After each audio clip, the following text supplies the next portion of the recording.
Labor and Pensions will come to order. As I think my colleagues up here on the dais know, that the original purpose of this hearing was twofold. The first part was to issue a subpoena to Howard Schultz, the CEO of Starbucks, to ask him why he thought his company could violate labor law, federal labor law, with impunity. The NLRB has issued over 80 complaints against Starbucks,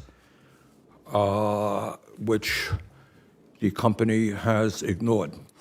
But I'm happy to say that yesterday, the day before this vote, Mr. Schultz and Starbucks decided that he would appear, and we will have a discussion with him on the 29th of March. But the other half of what this meeting was about is what we're going to have right now, and it is an enormously important meeting, and I'm very, very delighted that we have 5 wonderful witnesses, and I want to say a special thanks to Liz Schuller, the head of the AFL-CIO, and Mary Kay Henry and Sean O'Brien of the Teamsters. These folks are not only here today, they have spent their lives fighting for working people, and we very much appreciate all that you have done to improve lives for millions of Americans. The issue that we're debating today deals with the reality that everybody in America understands that we're living in a very strange and unfair economy. On one hand, in the richest country in the history of the world, we have over 60% of our people living paycheck to paycheck. That means people who worry that if their car breaks down, if their kid gets sick, if their landlord raises their rent, they're suddenly going to find themselves in a real financial crisis. In America today, from coast to coast, we have people by the millions working for starvation wages. Right now, the federal minimum wage is $7.25 an hour. Obviously, many states have gone beyond that. But despite that, you got millions of people who are working for totally inadequate wages. And this committee, by the way, must do everything possible to raise that minimum wage to a living wage. In America today, we are seeing levels of income and wealth inequality that have never been seen in the history of the United States of America. Today, got 3 people on top who own more wealth than the bottom half of American society. You got the top 1% owning more wealth than the bottom 92%. You have almost all new income and wealth being created going to the people on top. You're looking at corporate profits in company after company at record-breaking levels, guys making billions of dollars a year. Your CEO compensation right now, 400 times more than the average American worker. And the American people look around them, what do they see? They see the very rich becoming richer, and in many cases, they are falling further and further behind. They can't afford health care, can't afford child care, can't afford to take care of their parents. And a lot of reasons for why that's happened. It's not the fault of the Republican Party, it's not the fault of the Democratic Party, it's a lot of factors that are out there. But today, and if this committee is going to do its job, we're going to stand with working people and do everything that we can to create an economy that works for all of us and not just a few. And anyone who knows anything about history understands that one important way that workers, and I come from a working class, proudly a working class family, one way that workers have been able to lift themselves up is by joining unions and engaging in collective bargaining for decent wages and decent benefits.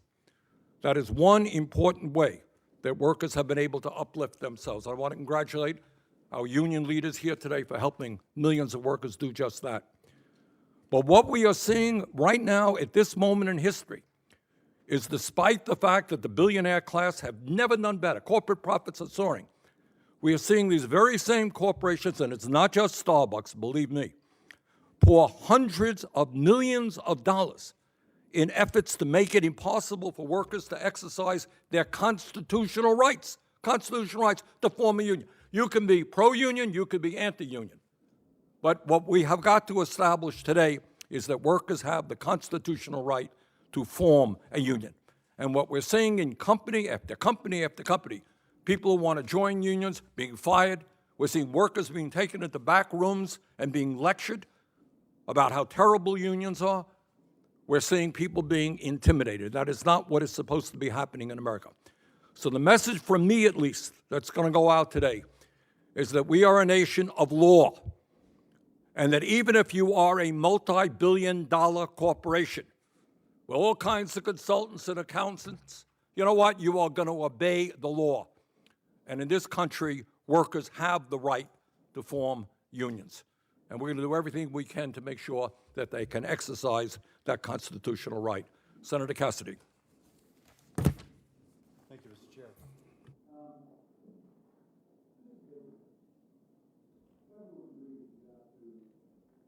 Obey the law. That is not an issue. And let's also table set. The chair's opening statement spoke about how 60 million or 60% of the population is living paycheck to paycheck. Prior to this administration and the Biden inflation that has gone up 14% since he took office, people had money in their checking account. People had money in their savings account. But with that Biden inflation, now people, and you can look at the statistics, the savings among the lower quintile have been depleted with this Biden inflation. Now, I think we need a table set, and if we're going to say, oh my gosh, it is the fault of X, Y, and Z, I think we really need to know exactly where that fault lies. Now, let's talk about the issue of the day. There are 76,000 union workers in Louisiana. Being a right-to-work state means that these workers have the right, and they choose to be in a union. And I am supporting that choice. They choose. And in America, you have a choice. That's what being a right-to-work state is about. Now, the majority's title and the framing of today's hearing is that you're defending the right of workers to organize, leaves out an important other side of the coin. Defending the right of a worker also includes defending those who choose that it is not their best interest to join a union. They may decide that a union limits their work flexibility, eliminates their ability to be rewarded, or based upon that their advancement is based upon individual talent and merit and not seniority.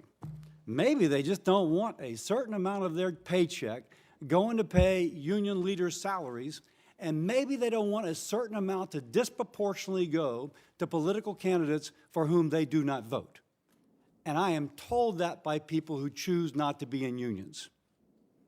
Now, let's not confuse being pro-union with being pro-worker. Being pro-worker means supporting all workers and all workers' rights and their ability to choose for themselves what is their best path forward for them and for their family. We're seeing a concerning trend that attempts to erode workers' rights. It might be administrative action, by rule if you will, or it might be the introduction of the PRO Act. These efforts are not about supporting the rights of workers. Their intent is to force workers into unions to prop up and support big politically connected unions. Yesterday, I sent a letter to the National Labor Relations Board concerning the weaponization of its enforcement power and the targeting of high-profile employers on behalf of these same well-connected unions. The purpose of the NLRB by law, and this is about obeying the law, the purpose of the NLRB by law is to provide an unbiased framework to review disputes between employees and employers. That's not what we're seeing. Last week, a Michigan court denied an NLRB request for a nationwide cease and desist order in Kerwin versus Starbucks because NLRB did not have sufficient evidence supporting a claim against the employer. Let's repeat. NLRB claimed a company was employing a nationwide anti-union policy, and by the way, the title of this hearing presumes guilt. It echoes their claim, but their claim lacks sufficient evidence to justify the accusation. What is really concerning about the NLRB hearing is that a hearing officer recently substantiated voting irregularities at a Starbucks in Kansas that could potentially elevate the misconduct on the behalf of the NRLB employees. This includes NRLB providing duplicate ballots, supplying union organizers with confidential voter information, and providing voter accommodations to employees selected by the union without offering them to all employees.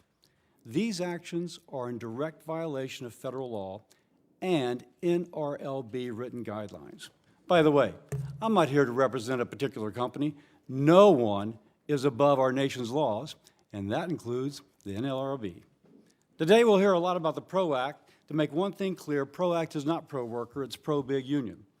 It gets rid of the secret ballot elections for unionization, which is the gold standard to keep somebody from being put into a corner and intimidated until they vote the way that the intimidator wishes them to vote.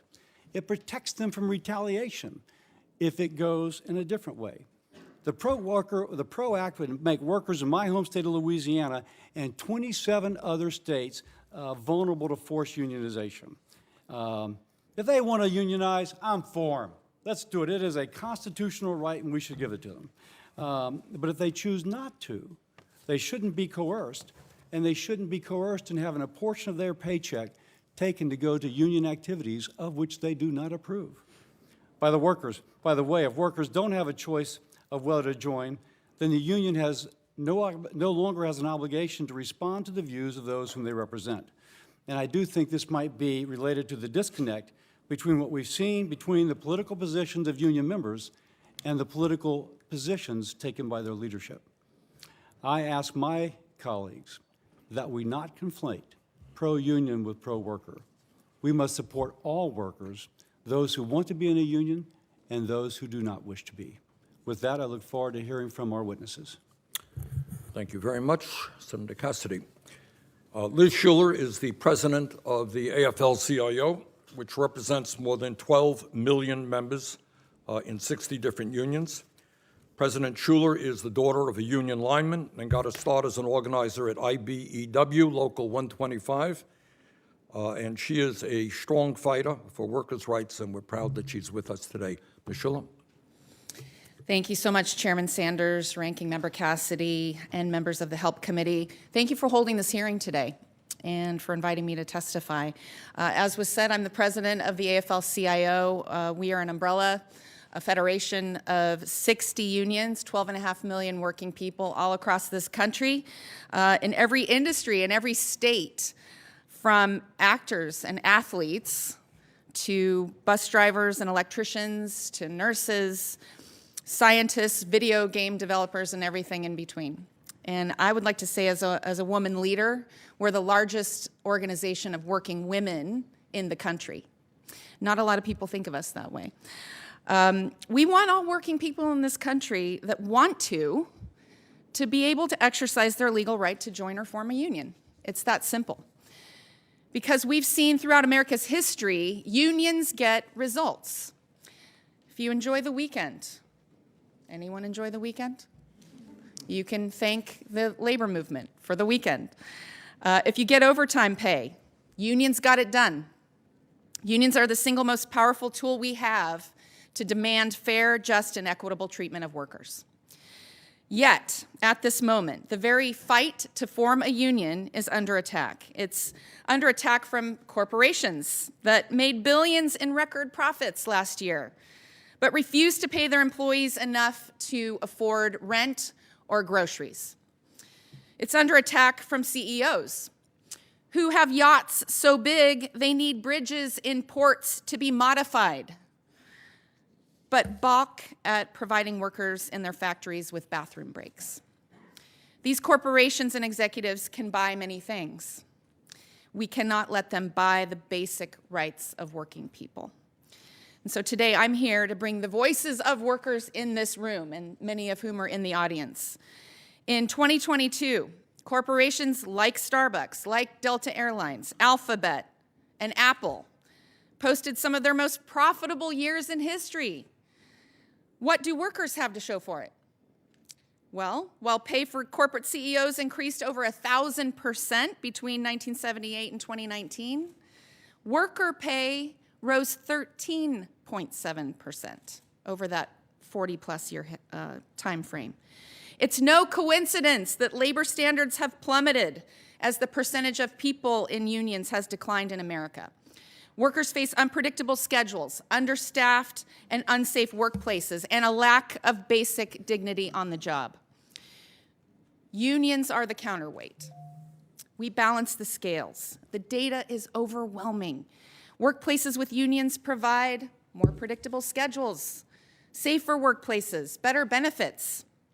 And a recent study showed if union density had not declined over the past few decades, the typical worker today would earn $3,250 more per year, okay? So I just want to ask every working person watching this a simple question. What would your family do with an extra $3,250 per year?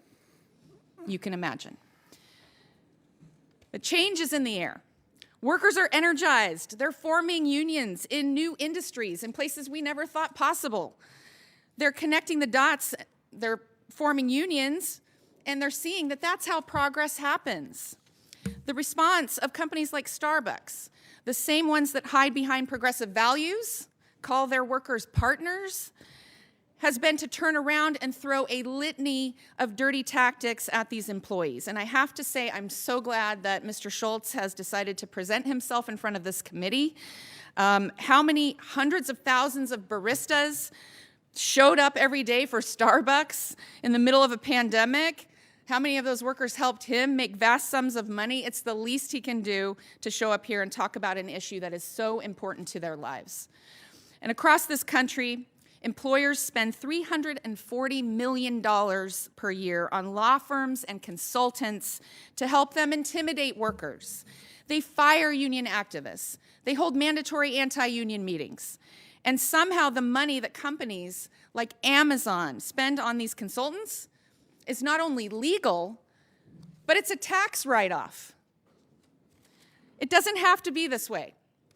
Some employers like Microsoft, I mean, everyone familiar with Microsoft? They have said, you know what? If our workers want to join a union, we should let that happen. We shouldn't stand in the way. So the company pledged neutrality with the Communications Workers of America. This is the path forward. Moving together forward in partnership, everyone wins. But this isn't the norm. We need a level playing field. We need to pass the Richard L. Trumka Protecting the Right to Organize Act as soon as possible, to protect collective action, to remove the barriers to worker voice, and hold employers accountable when they violate workers' rights. We need to provide the NLRB with the funding that it needs to enforce the law and protect workers and hold CEOs accountable for their actions so that every worker has the simple right to choose for themselves whether a union makes sense, as the senator said. These are not radical ideas.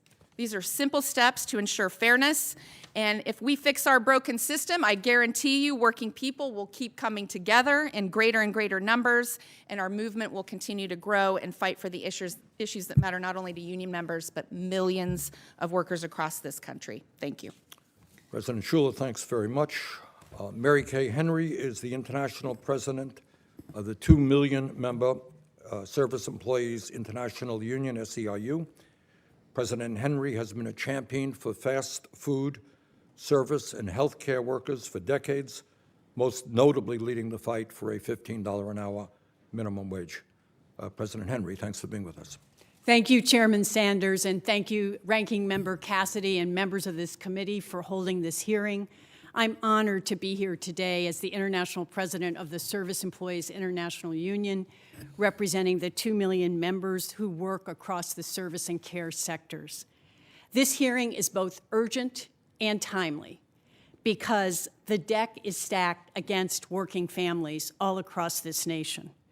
Take the example of Crystal Orozco, a California fast food worker who's been in the industry for 15 years. When Crystal demanded COVID safety protections for herself and her coworkers, her managers threatened to cut her hours. When Crystal and her coworkers began organizing together in a union, they faced intimidation and opposition from their employer. when Crystal and her coworkers won a historic seat at a table for 500,000 fast food workers in California, fast food corporations pooled their resources to put a landmark state labor law on hold and potentially overturn it. Crystal's experience is all too common for workers in every part of our economy, across industries worked by SEIU members, workers in the Fight for 15 and a union, and partners with Starbucks Workers United. That's why working people are demanding a voice on the job through their unions, and they're calling on each and every one of you to reimagine an economy that works for all of us, not just for billionaires and corporations. Workers are coming up with new and creative, bold ways to organize together across industries, sectors, and geographies, because they know the only way to counter corporate control is through collective worker power. And it's not just one or two industries. It's spreading like wildfire. It's spreading to Starbucks partners at over 300 stores, gig workers across the rideshare sector, and service and care workers in the South. Airport service workers from coast to coast, championed by Senator Markey with the Good Jobs for Good Airports Act. Home care providers, championed by Senator Casey with the Better Care for Better Jobs Act. Child care workers, championed by Senator Murray with the Child Care for Working Families Act. And with the support of the Protecting the Right to Organize Act, championed by Senator Sanders. All of these workers and their champions in this room have put forth bold proposals that together lift up millions of working people. But even with the support for workers and their unions at an all-time high, workers are hitting a wall built by the wealthy and the powerful. Corporations have rigged the rules of our economy against working people to maximize their own profits. They're pulling out all the stops against the very workers that power their profits. They're exploiting workers, union busting, and retaliating against union organizing. They're bullying workers, plain and simple, and often it's illegal. Union busting is a big business. McDonald's, Amazon, American Airlines, HCA Healthcare, and Starbucks are willing to spend hundreds of millions to keep union busting booming. Just look at Howard Schultz, who until yesterday, under the threat of a subpoena vote, refused to testify before this committee. Under Schultz's leadership, Starbucks continues to repeatedly and shamelessly stand in the way of partners who are demanding a voice in their workplace and a strong contract to build a better future. It's ridiculous that the future of tens of thousands of Starbucks workers is up to the whims of just one person, Howard Schultz, who continues to oversee a company that breaks the law without sufficient consequence. And it's not just Starbucks. Workers are routinely met with vicious union-busting campaigns. Corporations break the law or strategically refuse to reach a first contract without facing any penalties. Federal labor law still contains racist and sexist exclusions rooted in Jim Crow. We need to write new rules that protect all workers, black, brown, and white, to ensure that we can all thrive.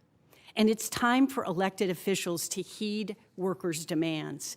That starts with the federal minimum wage of at least $15, investment in good union care jobs, the Protecting the Right to Organize Act, the Good Jobs for Good Airports Act, the Better Care, Better Jobs Act, and the Child Care for Working Families Act, and measures that can make it easier for working people to join together in unions. Workers' demands are big and bold, and they're necessary to rebalance the scales of our economy. History shows that sometimes the only way to rewrite the rules is through great disruption, militancy, and strikes. Nothing is off the table because our future, the future of America's working families, is at stake. We will not stop fighting until we win. Thank you. President Henry, thank you very much. Sean O'Brien is the General President of the International Brotherhood of Teamsters and a fourth-generation Teamster since his election last year. He has been all over this country, urging workers to stand up and fight for their rights. President O'Brien, thanks so much for being with us. Good morning, Chairman Sanders, Ranking Member Cassidy, distinguished members of the committee, and my union sisters, President Schuler and Henry. My name is Sean O'Brien. I'm the General President of the International Brotherhood of Teamsters. Thank you for the opportunity to appear today before you. It's important the American public knows that their elected officials care about regular people and not just billion-dollar corporations. For that reason, I'm encouraged that this committee has compelled Howard Schultz to appear as a witness. The last time I testified in 2022, Senator Lindsey Graham said workers in the U.S. didn't want to belong to unions anymore. In reality, the opposite is true. The percentage of American workers who support unions is at an all-time high. But they're unable to join unions, form unions, or get a first contract because in America, the game is rigged. Our nation's labor laws are weak, ineffectual, and unenforced. Look at Starbucks. Almost 300 Starbucks locations have voted to unionize, but the company and Howard Schultz refused to come to the bargaining table. These workers want a union at 300 stores. Howard Schultz has said there will never be a union at Starbucks. He stated his intentions clearly. He has closed unionized Starbucks locations. He has threatened workers in their benefits. As a result, there have been more than 500 unfair labor practice charges filed against Starbucks. But sadly, those ULPs do nothing to stop Schultz's illegal behavior. Why? Because there are no meaningful consequences for businesses and CEOs like Howard Schultz when they break our laws. Instead of supporting legislation to protect a worker's choice to join a union, half the senators on this committee are only willing to offer right-to-work laws. These deceptive laws create the ability to leave a union while still reaping all the benefits and belonging to one. We have the data on the right to work. These laws lower wages, create substandard benefits, and erode workers' rights in every state where they are passed. These laws never benefit working people, only big business. That's why the Koch brothers and Walmart have always been the biggest donors to the National Right to Work Foundation. I've spent the last 3 years traveling this nation, visiting hundreds of warehouses, loading docks, and job sites, and listening to real union members. Teamsters are conservatives and progressives. Some are laser-focused on politics, and some stay out of it altogether. Our members love their union for one simple fact. They get more money and better benefits because they are Teamsters. It's not complicated. Even non-union workers in right-to-work states make more money because of Teamsters. The data proves it. Going to work without union representation is like defending yourself in court with no lawyer on your side. Why would a politician, Republican or otherwise, advocate for any American worker to be in that position? I know why Walmart would, but why would somebody sworn to represent the people want workers to be more vulnerable and exploited? Just a couple of months ago, Teamster Rail members were telling every one of you that working conditions were bad with these major rail carriers. These workers felt vulnerable. Safety concerns were ignored, the companies were understaffed, the trains ran too long, and railroaders were overworked. Nobody cared until it was too late. This kind of behavior is where the term getting railroaded comes from. From 100 years ago, when the railroads always got their way, when any employer, be the rail carriers, package companies, or coffee shops, gets away with repeated abuse of American workers, the legislatures who let it happen are complicit in these crimes. The Teamsters' biggest employer is UPS. We have a contract coming up with the national negotiations set to start in a few weeks. This is the largest private sector collective bargaining agreement representing 360,000 workers. UPS's biggest competitors are FedEx and Amazon. This may come as news to some committee members, but companies that threaten their workers and violate their rights are not interested in investing in their workforce, and they are not creating good jobs. Amazon's whole business model is about avoiding responsibility for their workers. They have a 150% turnover ratio. A Teamster package car driver at UPS makes twice what the same driver makes at Amazon and FedEx, twice as much. Why is that? It's because a driver at UPS is a Teamster. We get twice as much because we are union. And remember, UPS still made more money in profits these past 3 years than it ever has made in history. Do the members of this committee want American workers to make more or less? This summer, I promise you the Teamsters at UPS and the negotiating committee will negotiate the strongest private sector collective bargaining agreement in the country. It will set the standard for what a good union job in America should be. And all of America will be watching as the Teamsters take on Carroll Tomei and UPS. We are at a critical moment. Workers are drawing a line while conservative court chip away at the constitutionally protected right to organize. So I ask the members of this committee, especially those who co-sponsored Senator Paul's Right to Work bill, whose side will you be on? Thank you. President O'Brien, thanks very much. Senator Cassidy, you want to introduce your witnesses? Welcome all our witnesses, but I will first introduce Mr. Ring. Mr. Ring is a former chairman of the NLRB and an expert in the field of labor and employment. Mr. Ring was confirmed to the NLRB on April the 11th, 2018, and served as chair until January 2021, and then as a board member till the end of his term in December 2022. He led efforts to streamline the NLRB's case handling procedures, reducing backlog to a historic low. He holds a BA from Catholic University and a JD from Catholic University's Columbus School of Law. Chairman Ring, we welcome your presence and expertise. We look forward to your testimony. Thank you, Senator. Chairman Sanders, Ranking Member Cassidy, and members of the committee, thank you for your invitation to participate in the hearing today. It's an honor to appear before you. Senator Cassidy said I am a partner at the law firm of Morgan Lewis, where I practiced labor law for almost 30 years before serving on the National Labor Relations Board. I recently returned to Morgan Lewis following my service. As I noted during my confirmation hearing in front of this committee almost 5 years ago, my career in the labor field started at the Teamsters Washington, D.C. headquarters, where I worked for nearly 7 years during college and law school. That experience offered an important perspective that shaped my law practice, gave me tremendous respect for the collective bargaining process, and informed my overall approach to labor law. As this committee looks at the state of union organizing, I know that there are many who think that the PRO Act is a panacea and that corporate America is the problem. I would urge Congress, particularly this committee, not to turn its back on the National Labor Relations Act quite yet. Instead, Congress should consider whether the problems the PRO Act is supposed to fix can be addressed short of a major rewrite in federal labor law. After my recent service on the NLRB, I'm convinced that some common sense modifications to at least 3 aspects of the NLRB's current enforcement approach would accomplish a great deal. First and foremost, the NLRB must process its cases more quickly. Parties, employees, unions, and employers should not have to wait years to get their cases resolved. It is simply justice denied for employees to wait multiple years for a union election or to wait to be reinstated following an unfair labor practice. The delays are so bad that the PRO Act seeks to establish an NLRB workaround, creating a dual track for a private right of action for labor violations. The good news from my perspective is that this is all fixable. One of the accomplishments that I'm most proud of from my time as NLRB chairman was the work we did to reduce case processing time.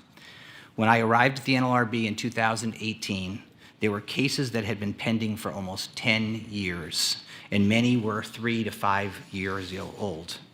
By making modest process management improvements, we were able to reduce the median age of cases pending before the board from 233 days in fiscal 2018 to 85 days at the end of fiscal 2020. So it can be done. For the second enforcement change that I'd like to recommend, that the board must return to its focus and focus on its core mission. That is overseeing union organizing and collective bargaining. In recent years, the board has embarked on a series of ill-fated efforts to test the boundaries of its statutory authority that has wasted countless resources, clogged the board's docket, and diverted the agency's attention from its core mission. Several years ago, for example, the NLRB decided that it would challenge mandatory arbitration agreements. After years of litigation and hundreds of charges, the board was resoundingly rebuffed by the Supreme Court. And the board has pushed other of these wasteful forays in an attempt to expand the Act's protections, from policing employer handbooks to just recently deciding to prohibit standard provisions in all employers' severance agreements. These various initiatives have little to do with unionization or collective bargaining. Unfortunately, while pursuing all these initiatives, the board fails those who need it the most. Last month, amid the board's recent renewed activity to expand protections again on these various non-core issues, the board finally issued an election for 86 mechanics at a Nissan plant in Mississippi after 2 years. The machinist union statement after the decision lamented, quote, a broken and painstakingly slow NLRB process, close quote. Finally, the NLRB needs to end the destructive practice of policy and precedent oscillation. When I was chairman, we worked to restore much of the decades-old precedent that had been upended by the board before us. The current board is determined, it appears, to swing the pendulum even further. These swings in precedent make it difficult for anyone to know the rules, and it undermines respect for the board. Industrial peace is best served when everyone knows what the rules are and they have confidence in the board to enforce those rules in a neutral and consistent manner. In closing, I'd say that rather than rewrite federal labor law, Congress should consider these necessary NLRB enforcement changes.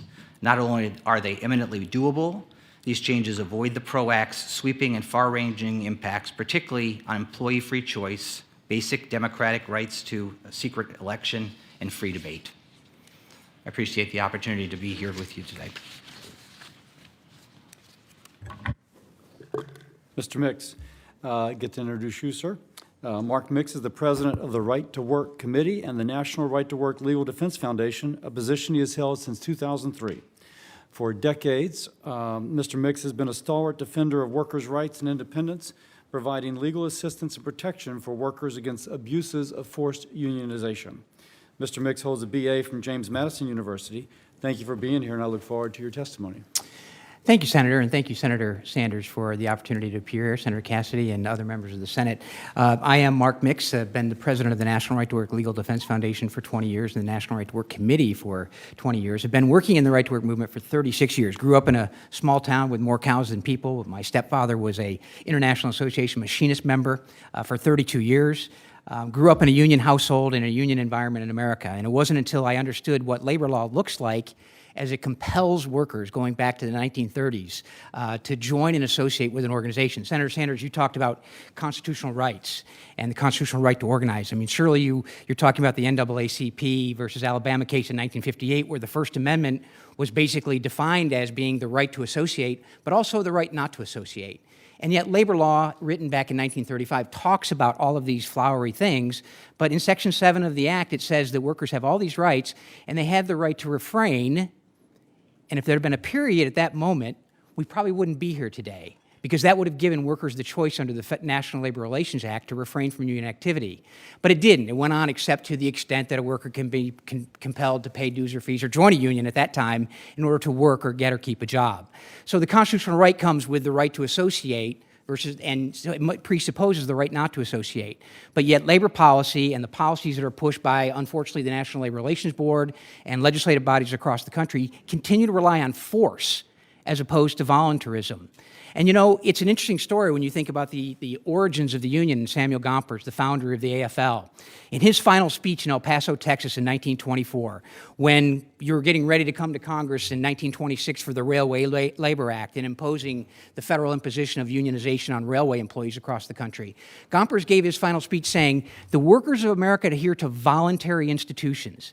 Anything else, using force, will destroy that which together through voluntarism is invincible." And what Gompers' message was very clear, and it's to the union officials down the row here on the table, that you have a great product. Go sell that product. Don't rely on government to give you the force to compel people to join unions. And that's exactly what happens in the American workplace today, whether it be at the National Labor Relations Board ignoring the ideas and the views of literally tens of thousands, hundreds of thousands of employees. At the National Right to Work Legal Defense Foundation, we've had the privilege of representing hundreds of thousands of employees in litigation against employers and unions. When employers violate workers' rights, we go after them. When unions violate workers' rights, we go after them. The idea of individual freedom and choice is a fundamental principle of who we are as a country, yet labor law destroys that fundamental voluntarism and independence that most workers enjoy. So I'm here today, Senator Sanders, you talked about one way to realize the American dream is to join a union. There are lots of other ways, and there are lots of other examples of that. And frankly, today, 94% of the workers in the private sector in America today are not part of a union and not members of unions. Many of them would like to be, and you've heard President O'Brien talk about the high rate of favorability of labor unions. Absolutely, labor unions are being considered as favorable by the American public. But the other question in that Gallup poll that he cites was not referenced in the media, and that asked those non-union employees that were surveyed whether they had any interest in joining a union. 58% said they had no interest in joining a union. 11% said, yeah, they are very interested. And in the medium, in the middle there were peaks that said, well, I don't really know or I don't care. So the idea of giving a private organization the ability to compel someone to pay union dues or fees as a condition of getting or keeping a job is the wrong policy, not only for organized labor, but the wrong policy for America.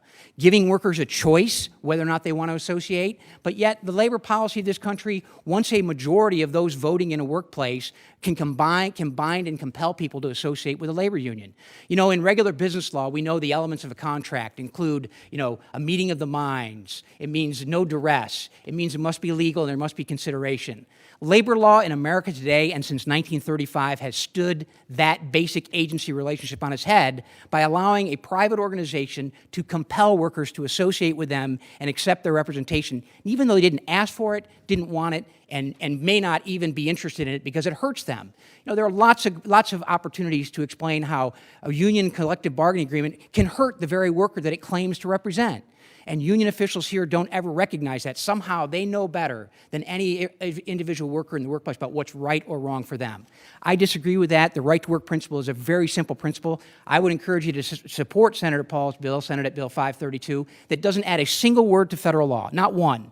It simply goes back into that antiquated labor policy of the 1930s and removes compulsion and makes the bias of this government in favor of voluntary unionism. I think that's a good policy for America, and I think most American workers do as well. Mr. Mix, thank you very much. In America today, we are seeing large corporations and their consultants spend hundreds of billions of dollars trying to prevent workers from, in fact, joining unions. Let me ask Ms. Schuler, Ms. Henry, or Mr. O'Brien, why do you think these large corporations, often with CEOs like Schultz, who are billionaires, are spending so much money trying to make it impossible for workers to join union? Sean, did you want to respond to that? Yeah, so, there's no secret that it's a $350 million. It's a $350 million per year business. Look, I think it's clear, especially when you're dealing with the CEO of Amazon and Starbucks, that these CEOs and these corporations, all they care about is the bottom line of a balance sheet. And if there's any threat to that bottom line of a balance sheet or accountability, meaning that workers are being represented, workers are being compensated and represented clearly by unions, that's why there's such a big threat. My colleague on the end, Mr. Ring, makes a point saying, everybody's got a right to choose whether they want to belong to a union. Let's look at Starbucks. You have 300 locations that voted to join a union, and yet, you have these, union-busting firms spending $350 million a year. Look, we did exactly what you fight for, right? We voted, those workers voted to join a union. The company should be held accountable and sat down and made to negotiate an agreement. Why? Let me just jump in and ask Ms. Schiller or Ms. Henry, why would workers want to join a union? Do they do better? Give me some statistics here about how union workers are doing compared to non-union workers. And it relates to your last question, too, that workers fundamentally want a voice. They want a seat at the table. And I think that someone like Howard Schultz misunderstands what unions are. There's this idea of, oh, this is going to hurt my business, and oh, this is going to restrain me from making decisions that I want to make. It's absolutely not the case. What it does do is increase productivity.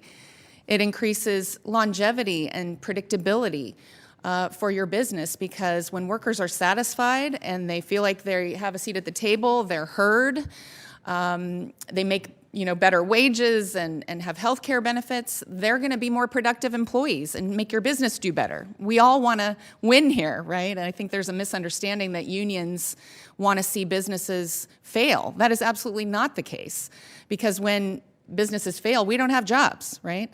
But yes, the statistics are very clear, Senator, that working people have, I think it's almost 15% more wages when you join a union, particularly for women and people of color.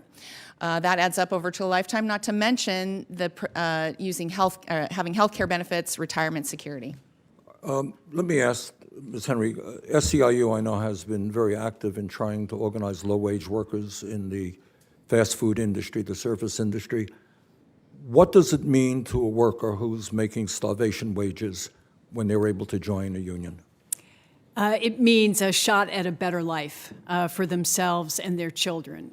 It means that I don't have to be subjected to sexual harassment or race discrimination on the job, because I need this job in order to pay my rent or pay my groceries. It means that I might be able to dream that it's possible for my child to do better than I've done if I'm able to join together in a union and end the starvation wages that you talked about at the beginning of this hearing, and get on a path to living wages with benefits that create some stability in people's lives where they can make plans for the future. Let me go back to Sean. Your members, workers all over this country, see billionaires becoming much richer, while they often want cutbacks in health care or wage increases that are not keeping up with inflation. How do workers feel about this huge increase in income and wealth inequality and the greed that we're seeing on the part of corporate America? Well, I can tell you, my members, 1.3 million members nationwide, they provided goods and services to this country probably in the toughest times through the pandemic, with total disregard for their safety and the safety of their families when they were going home. They were going out providing parcel delivery, providing food distribution, providing rubbish pickup, providing every essential service that we may take for granted at times. And all the while, all these big corporations like UPS, Republic Waste, Kroger's grocery warehouses, they were making record profits while our members, in some cases, were losing their jobs. And losing their lives. Losing their lives, and not gaining in some of these profits that, these businesses and these corporations, which my members feel today that they were taken advantage of. And I think there's a lot of workers, not only unionized workers, but non-union workers, that feel the same way, especially in light of what we just came out of. I've gone over my time, and I'll give Senator Cassidy equal time. But my last question, do we have any statistics about how many thousands of workers died during the pandemic, keeping the economy going, while the billionaire class became richer? Do we have any numbers on that? I can tell you that in the healthcare sector in this country, we're still trying to get the data, Senator, but it is criminal what happened in our nation's nursing homes and hospitals in the beginning of the pandemic, when we were not getting personal protective equipment that we needed in our nation's nursing homes for both the caregivers and for the residents. It is fair to say thousands of workers died on. Oh, yes. Many thousands. Yes. Okay, I've gone over my time. Senator Cassidy. I'm going to defer to Senator Mark Wayne Mullen. Thank you, Ranking Member. Thank you, everybody, for being here. And I want to make it very clear, I'm not against unions. I'm not at all. Some of my very good friends work for unions. They work hard and they do a good job. And so my statements, please don't make an assumption that I'm anti-union. But I also want to set the record straight. All three of you guys have talked about employers being intimidating their employees. But you guys haven't ever spoke about when the unions try to unionize, the intimidation they have to other people that aren't wanting to unionize. You guys don't mention that. Because, see, I started with nothing. Absolutely nothing. In fact, I started below nothing. And I started growing this little plumbing company with 6 employees to now we have over 300 employees. And back in 2009, you guys tried to unionize me. My guys were making money. They were getting paid more than the union halls were paying their plumbers. Our benefits were better. But because we started bidding jobs that were union jobs and winning those, union pipe fitters decided they were going to come after us. They would show up at my house. They'd be leaning up against my trucks. I'm not afraid of a physical confrontation. In fact, sometimes I look forward to it. That's not my problem. But when you're doing that to my employees, and then when that didn't work, they started picketing our job site, saying, shame on Mullen. Shame on Mullen. For what? For what? Because we were paying higher wages? Because we had better benefits and we wasn't requiring them to pay your guys' exorbitant salaries? You talk about CEOs that are making all this money, and what do you make, Mr. O'Brien? Well, I'm glad you asked that question. Yeah, I know Senator. what you make, because in 2019, your salary was, what is this, $193,000? I'm sure you got some pay raises since then. Yeah, when I was a And the ranking, average UPS driver, the feeder driver, makes $35,000 a year. that's and what do you bring? That's to the table? inaccurate. Hold on a second. That's inaccurate. State I've facts. got it right here. State facts. That's The inaccurate. average UPS feeder driver makes $35,000. If you don't know your facts, then maybe you should. Oh, be I in know that them because position. I negotiate the So contract. I say one thing to you.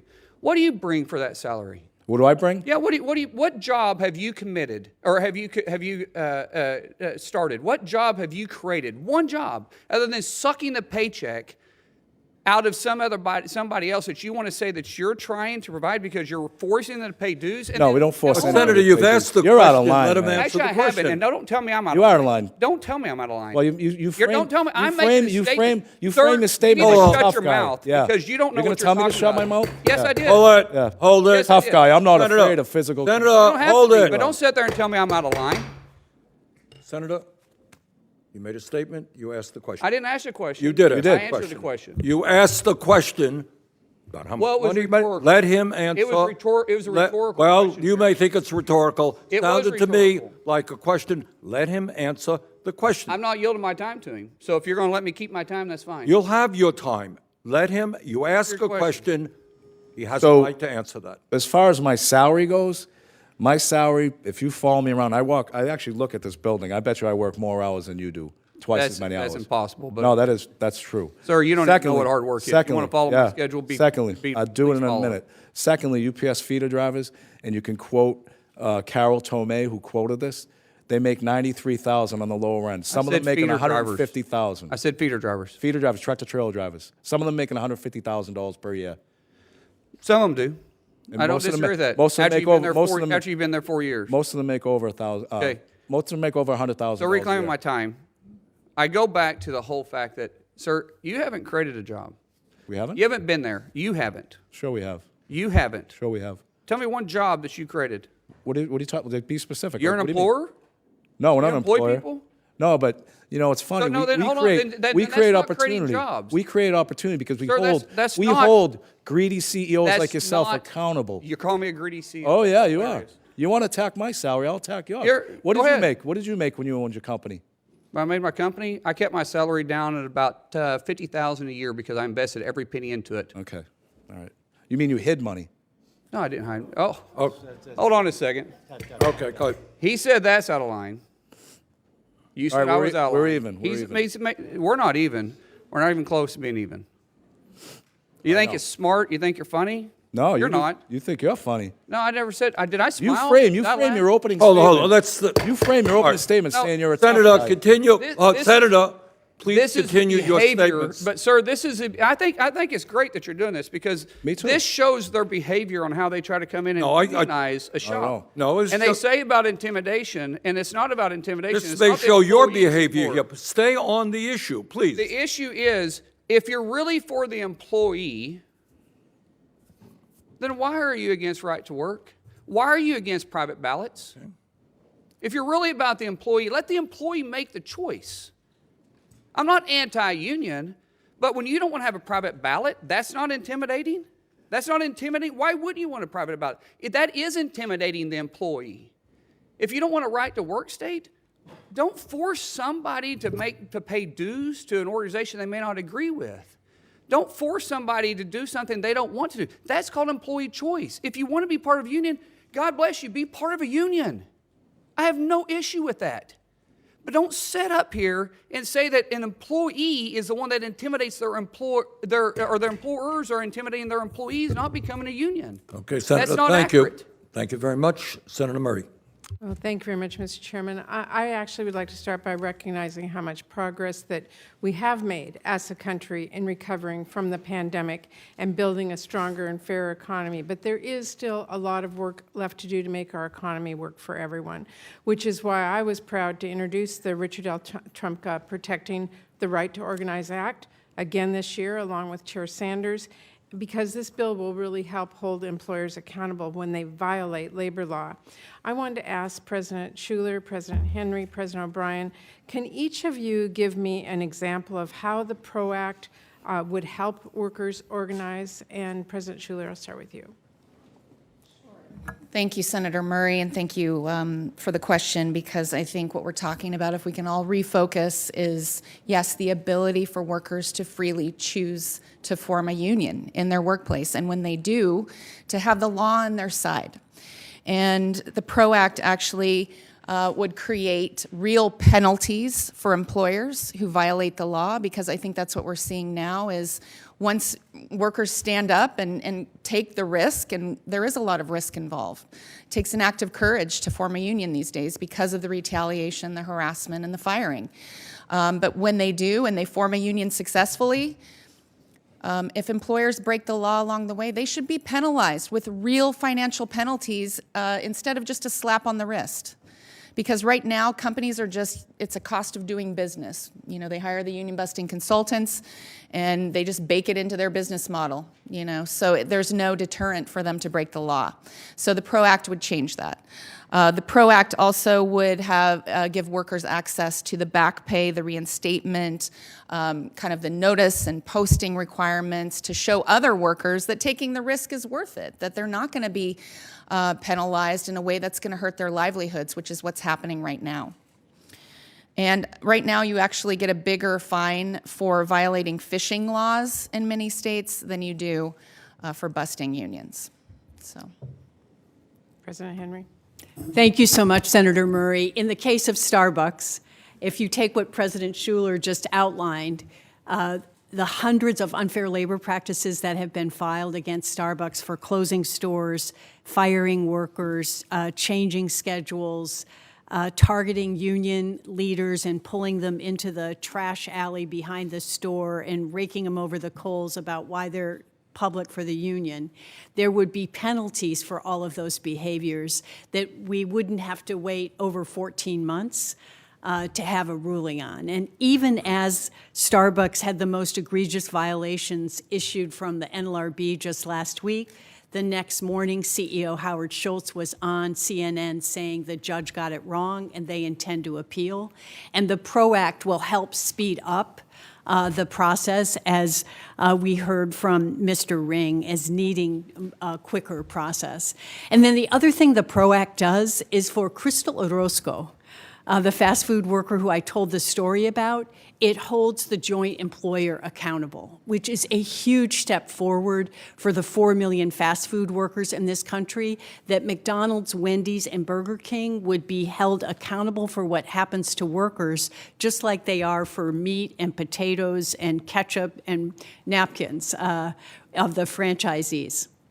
Thank you. And President O'Brien. And I think my colleagues in labor make some great points, but the one most important thing regarding organizing in the PRO Act that it would mandate that a collective bargaining agreement would happen sooner than later. I think right now it takes about 406 days from the initial start of the election to conclusion to get a first contract. And a lot of times, the stall tactics that are utilized at the NLRB, the egregious violations along with some fines, but having teeth in a bill that would allow the workers who made the choice to be unionized to get a collective bargaining agreement, I think that's just as equally as important as well. Thank you very much, and I just have a few seconds left, and I just want to say that despite enacting the Equal Pay Act more than 5 decades ago, on average, women, including those who are working part-time or part of the year, earn only 77 cents for every dollar paid to men, resulting in a pay gap of $11,782 a year. And Mr. Chairman, I just want to say for the record, I'll be introducing the Paycheck Fairness Act again soon, because I think as unions have been really helping lift women, this is something that is really important for all of us. Thank you very much, Mr. Chairman. Thank you. Senator Cassidy?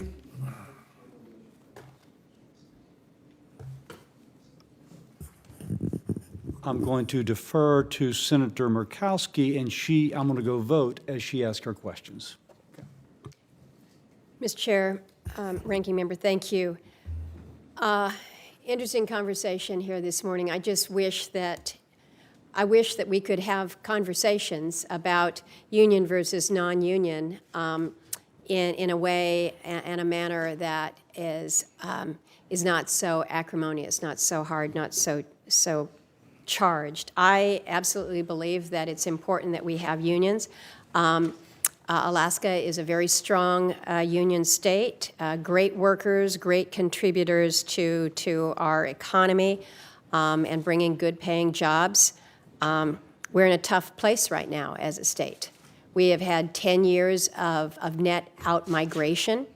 We are at the bottom of the stack when it comes to recovering from the pandemic. We are lowest or almost at the very bottom of GDP amongst states. And so we're looking to make sure that we have an economy that is attractive to workers right now.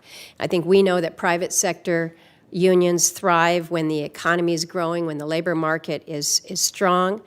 I look at it and say unions exist because there's jobs to do, and for there to be jobs, we need industry to be building things, producing things, providing services all across the country. And I want to recognize that not all union jobs are shaped by the private sector. At times, some of these jobs come down to decisions that are made back here, particularly in a state like Alaska, where thousands of really good paying jobs are hanging in the balance as we're waiting for a federal decision that could come later this week on the Willow project. And it's not something that I'm going to ask those of you on the panel here to opine about, but just note for the record that every single union in the state of Alaska is supportive of this Willow project and what it will provide. So recognizing that some of what we're talking about here is enforcement, but also just how do we find the workers with the skill sets necessary to be doing the jobs that we're talking about. And I would ask in an open-ended question here what the unions are doing to respond to the challenges of workforce shortages like we're having here. Are there specific federal programs? And then I'm going to use my time to move to a second question. And this is just to note, we've got good, strong representation in the state from AFL-CIO, from Teamsters, and I have always said we've got a role for union, we've got a role for non-union workforce across our state. Workers should have the right to choose if they want to join a union. Alaska is not a right-to-work state, but I would note that the PRO Act, which you all have mentioned frequently, would provide federal preemption for the 28 states with these laws. How do we reframe this discussion so that it's not an us versus them dynamic between union and non-union? That's a truly open-ended statement or question there. And I'm not going to pick anybody to start, but I've given you two important things, I think, and you have a minute, 20 seconds. Well, I'll take a stab at it. Liz Schuler, AFL-CIO, and you're right. I, too, wish it didn't have to be so acrimonious, and it doesn't have to be. You think back to the National Labor Relations Act when it was passed in the 30s and the conditions. There were wildcat strikes. There were workers up in arms. Business actually wanted the National Labor Relations Act. They wanted unions back in the 30s to sort of calm things down, to provide predictability and certainty in a process where we could talk to each other and work things out. Fast forward to today, things are very much out of whack. In terms of your first question, I would say we too are very interested in figuring out how all of this, all these new jobs that are going to be coming in the clean energy economy and in chips and science and manufacturing can be good, high-wage jobs with dignity and respect.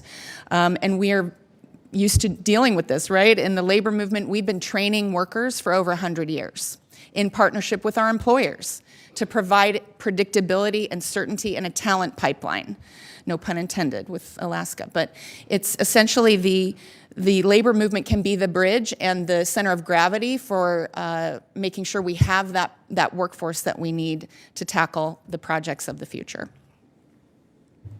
And Senator Murkowski, we are working with you in trying to transform home care jobs all throughout the state of Alaska. These are poverty wage jobs done primarily by women of color in every zip code in Alaska.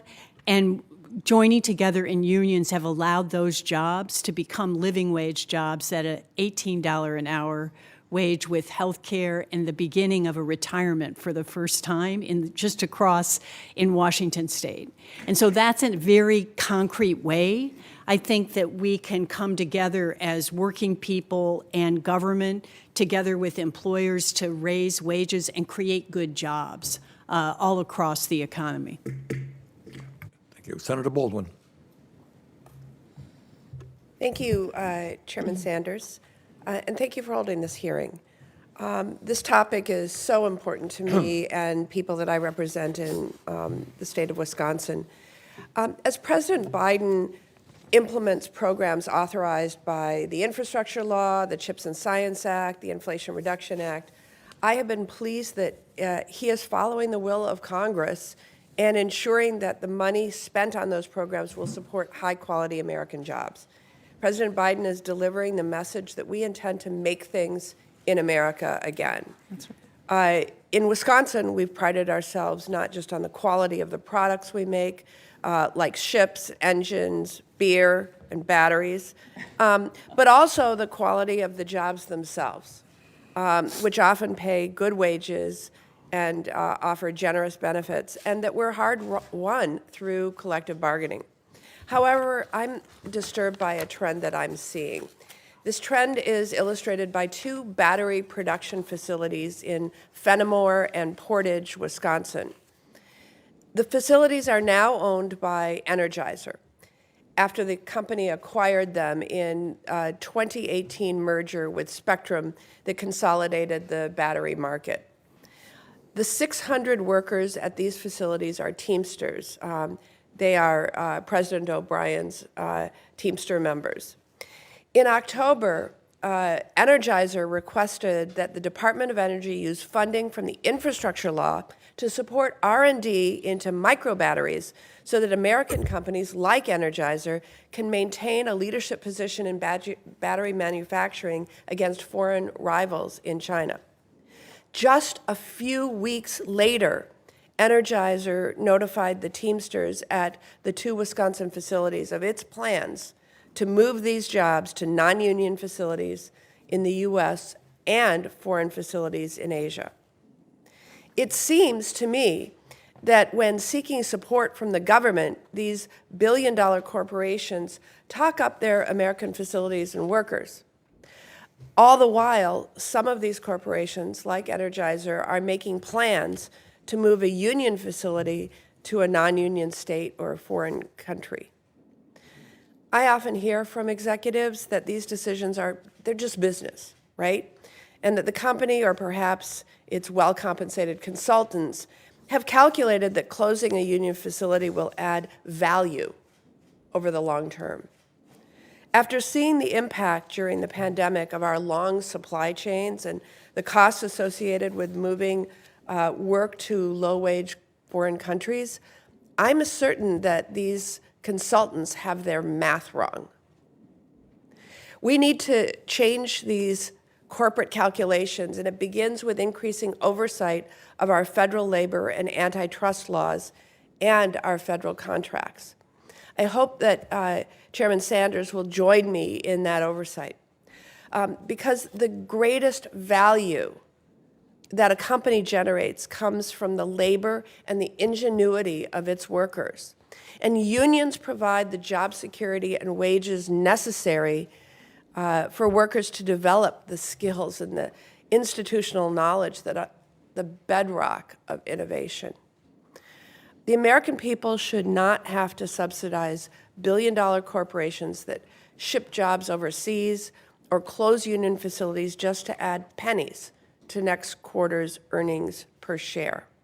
So, President O'Brien, I know that this issue is very important to you and your members, and I'd like to ask you to share a bit about the impact that these closures would have on your members and what we can do to prevent companies from making such devastating miscalculations. Thank you, Senator. I appreciate that. And it's not just 600 members losing their job, it's 600 members with families losing their jobs, which is important. And you mentioned longevity, right? So some of these folks, and we've had the opportunity to talk to them, and we're trying to find solutions, working with the employer and their attorneys from the other side to say, what can we do to keep these middle-class jobs here? Some of the horror stories are people are going to lose their health care.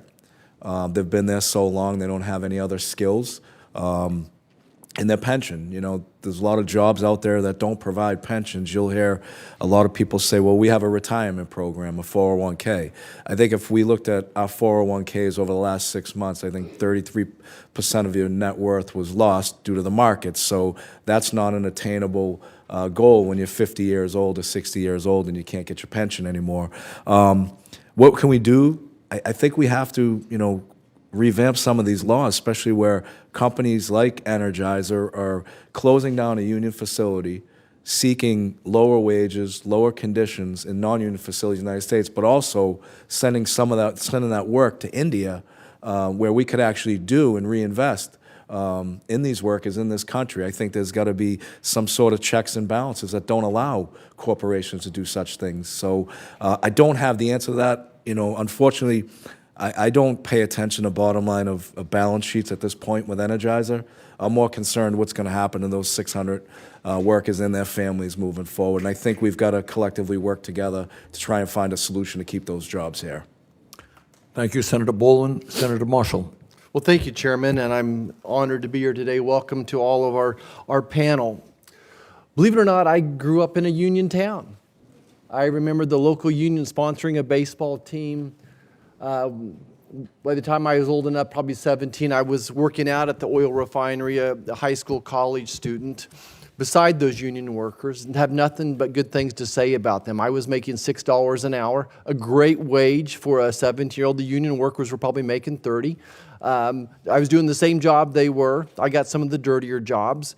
Certainly, I understand the the health needs. I figured out, I understood why they needed that union. My hometown, El Dorado, was in the suburbs, basically, of Wichita, where two-thirds of the small airplanes are built in this country, built with union labor. I didn't know any different. I just thought that unions were they were figuring out, and it was all working out just fine. Yesterday, met with the firefighters union. My dad was a firefighter. These folks are firefighters are getting cancer at a young age. And I understand that role of the union out there fighting to help them, get proper compensation for that. I totally get it.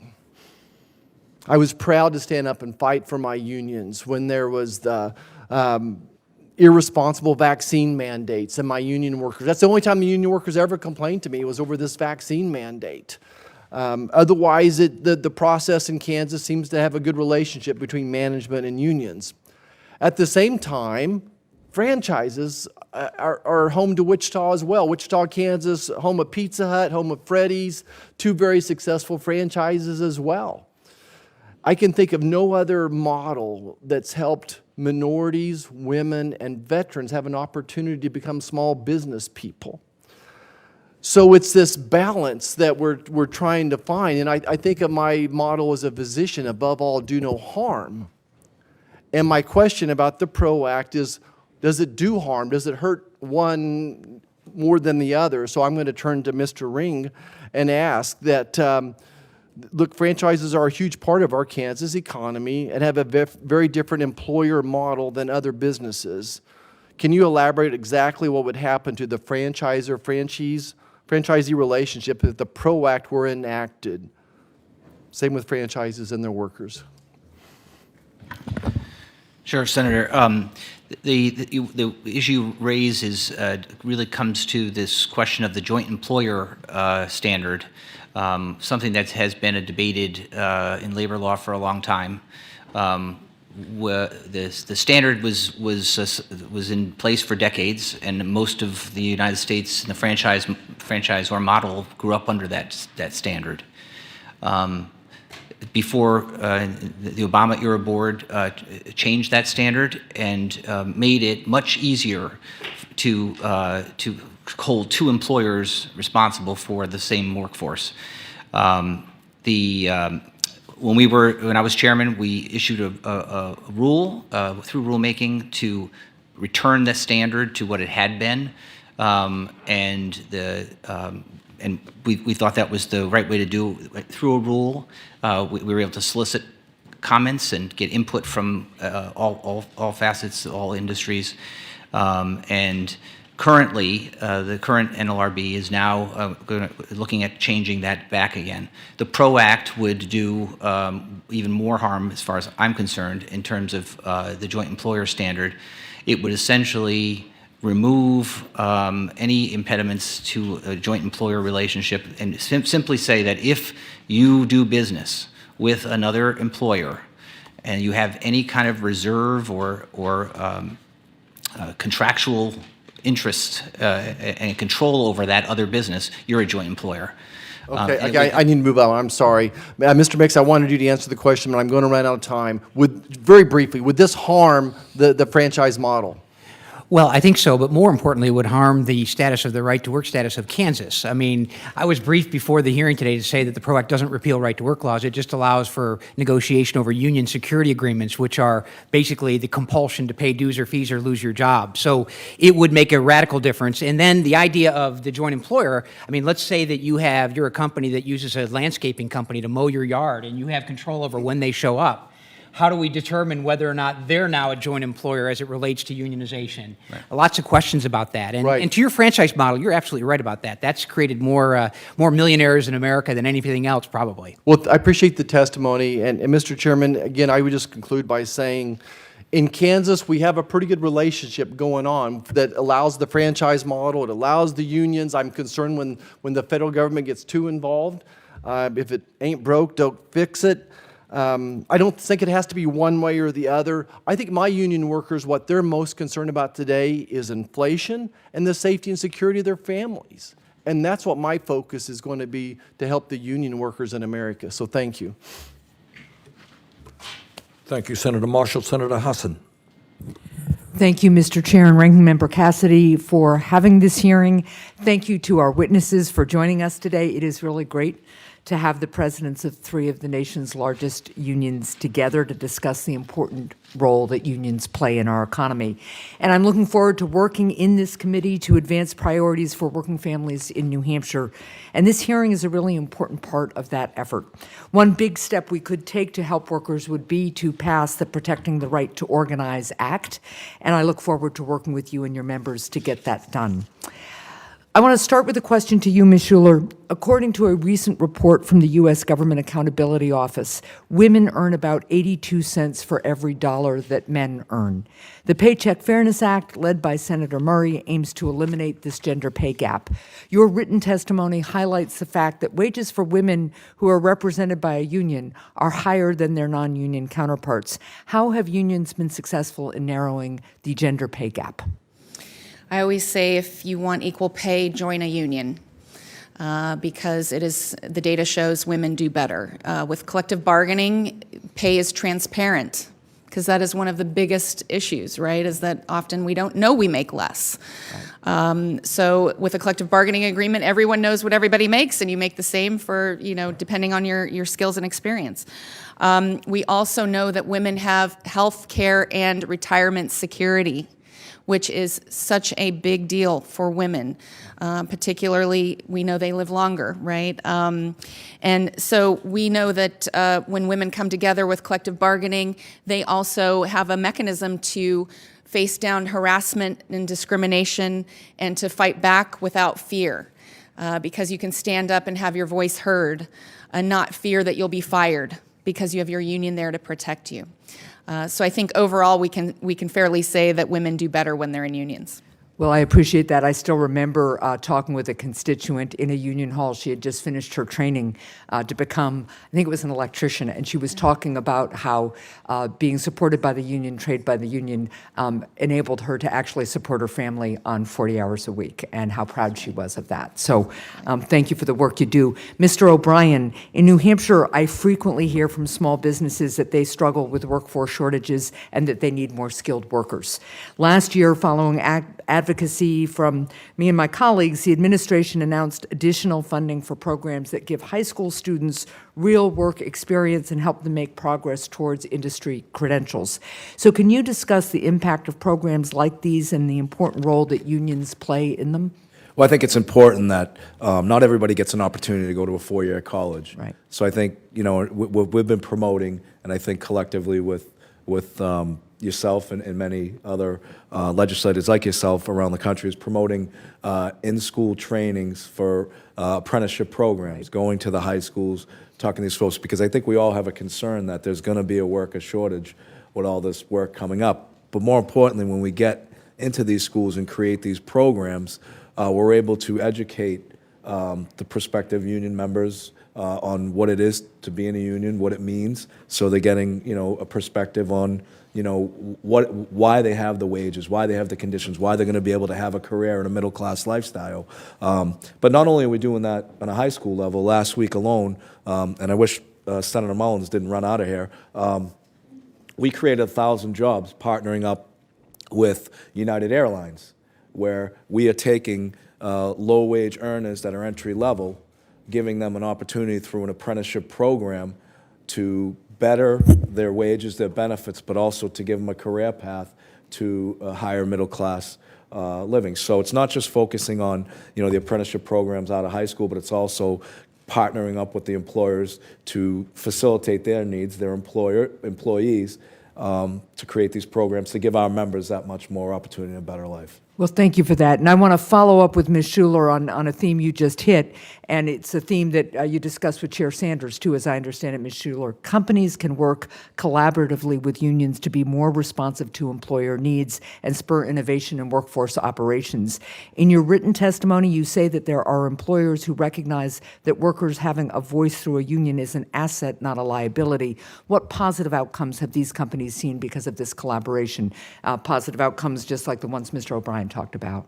Absolutely, it is stability, predictability, and having labor relations that are stable make perfect business sense. And we've seen it over and over again when a company brings a union into the workplace, that they have a mechanism to resolve disputes. They have less disruptions in the flow of work, and workers feel confident to raise issues and not feel intimidated. You think about the pandemic when nurses were in hospitals without PPE. They walked into the hospital with garbage bags and through their union and their voice walked out with PPE. right?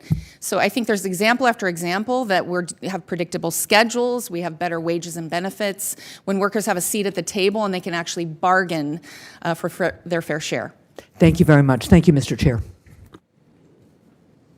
Thank you, Senator Hassan. Senator Cassidy. Hey, thank you both. Thank you, Senator. I'm sorry. Chairman Ring, I am concerned that NLRB seems to be putting their thumb on the side of the scale that is headed towards employees seeking to unionize, not all employees, just those seeking to unionize, as opposed to being a neutral arbiter, if you will. I would refer to this as a weaponization of their skills. Any comment upon that?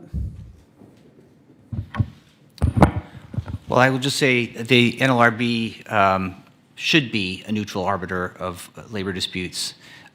We currently have, I think, a board that is very pro-union and a general counsel that is unabashedly pro-union and is pursuing a number of initiatives that I think are putting the thumb on the scale. So despite their legal, no one should be above the law, despite their mandate under the law to be a neutral arbiter, you're describing a board and a general counsel who are not neutral arbiters. Is that a correct characterization? Well, I wouldn't say that they're being impartial to a particular facts, but I think they have a very, very strong view of and leaning towards unions. Yes. Scripture says, "Out of the overflow of the heart, the mouth doth speak." Is their heart overflowing so that it is speaking in a certain fashion? Yeah, I think so. Yes. Okay, thank you. You also in your testimony mention, or in your written testimony, speak about the impact of the PRO Act upon independent contractors. The guy who's working for me and he's got a Lyft and an Uber, and whichever one gives him the best fee, he's going to be a Lyft or an Uber, you know, from 15 minutes to 15 minutes. The guy tells me he's clearing $500 a day. I said, like, you're clearing it? He goes, yeah, I'm clearing it after expenses. Guy's doing fantastic. But theoretically, this would have a negative impact upon that. Is that too much of a statement? It would have yes, it would have an impact on that. Okay. Negative impact. So the guy making $500 a day doing what he wishes would now be under a more stringent set of guidelines because of the PRO Act. Correct. Mr. Mix? Yeah, absolutely. I think if you eliminate the designation of independent contractors, you see under the National Labor Relations Act, independent contractors can't be unionized, but employees can. So if you force everyone to be an employee, whether it be a truck driver at the port of Los Angeles or Long Beach, or whether it's an Uber driver or a Lyft driver, you make them, quote, employees, then there's a revenue side of that, which is forced union dues. Okay, got that. Mr. Ring, in your testimony, you also speak of current law precedent establishes that you can't do intermittent stoppages or secondary strikes, but the PRO Act allows that to occur once more. Why were these originally outlawed, if you will? Well, they were part of the, I think, congressional debate about where the balance of labor power should be between employers and unions. And I think that the balance was that those types of job actions are really destructive to businesses, and that our law in this country has always been that if you're going to strike, you're going to strike once. You have to stay out and strike, and not have intermittent types of strikes. But it strikes me that doing intermittent and secondary would be a highly effective tool to bring a company to its knees. But if there's going to be collateral benefits from, as being described, clearly that would be collateral damages, right? That could affect a whole ripple effect. Mr. Mix, any comments on that? Yeah, absolutely. That would open up a whole new avenue of labor protests and strikes, the potential strikes, where you don't target the original target of the operation, you target their customers, and you go to their place and shut them down, and the obligation is... The employees of those companies would be adversely affected Absolutely. because their businesses could be brought to their knees, even though they have nothing to do with the primary. Absolutely. That was the intention of outlawing the secondary boycott. Gotcha. Pretty clear. And I would just say, in this economy with this supply chain issues, that could be devastating.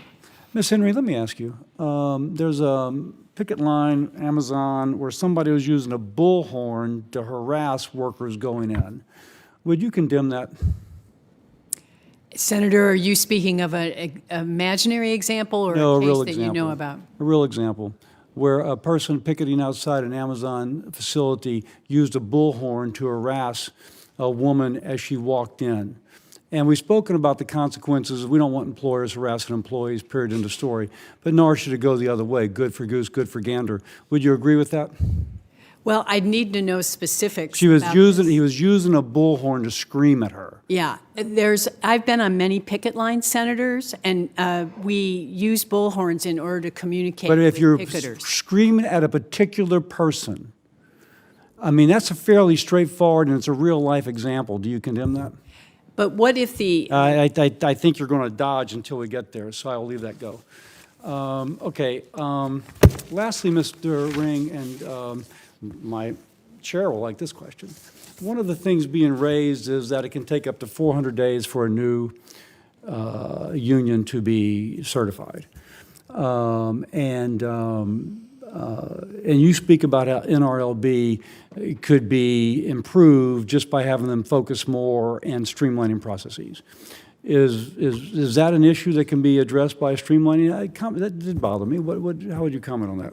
Yeah, no, I think that was the point of my testimony. I think while the board is off chasing various shiny objects that have nothing to do with collective bargaining or unionization, a lot of the nuts and bolts of what the NLRB should be doing, like processing election petitions, languish, and the employees that are seeking to unionize are adversely affected by that. So they vote for a union, and it takes 400 days, but because the board is chasing a shiny object and not enforcing this order, that 400 days is allowed to occur, which is not, if you will, an indictment of the employer per se, as much as an indictment of the NLRB's enforcement of that. Again, is that a correct characterization? Yes, it is. Thank you. Senator Smith. Thank you, Mr. Chair and Ranking Member. Let me just, before I get to my questions, I just want to, maybe I'll turn to Ms. Schuler. Is there anything in that back and forth that we just had about some of the impacts of the PRO Act, especially around independent contractors? I'm curious if you'd like to add to that, particularly with regard to how employers use this independent contractor situation to get out of their obligations, responsibilities to their employees. Exactly. I think it's a scare tactic. The PRO Act would do nothing to inhibit independent contracting when it's legitimate independent contracting, right? We're talking more about when workers are misclassified, right? Employers want to abscond responsibility and treat a worker as a contractor when really they're an employee. And this PRO Act only applies to the NLRA, so we're talking about labor law. We're not talking about any other kinds of protections and laws that are, so it doesn't affect those. And misclassification's running rampant.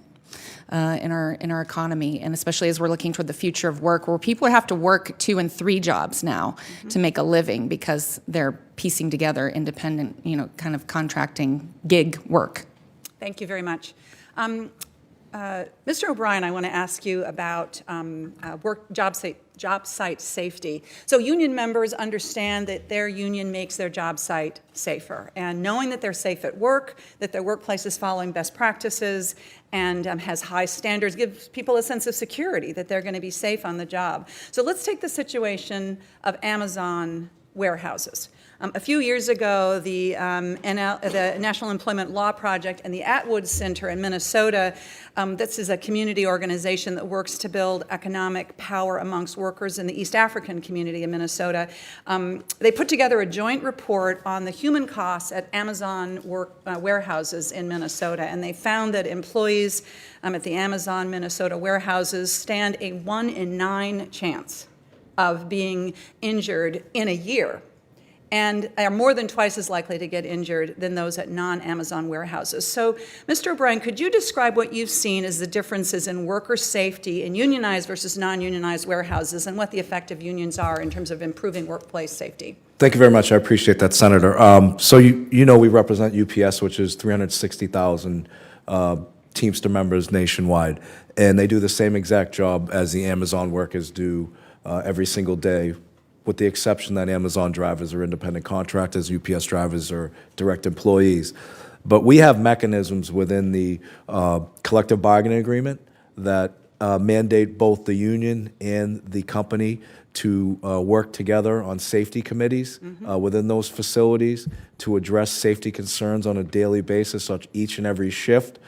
And if there is no resolution, there is a grievance procedure that will allow these workers and the company to solve any worker safety issues or any issues that may occur that could be a threat to our members getting home safe to their families at night. Conversely, when you go to Amazon, you do not have a mechanism, you do not have a safety committee, you do not have a grievance procedure, you do not have any platform to air your concerns on.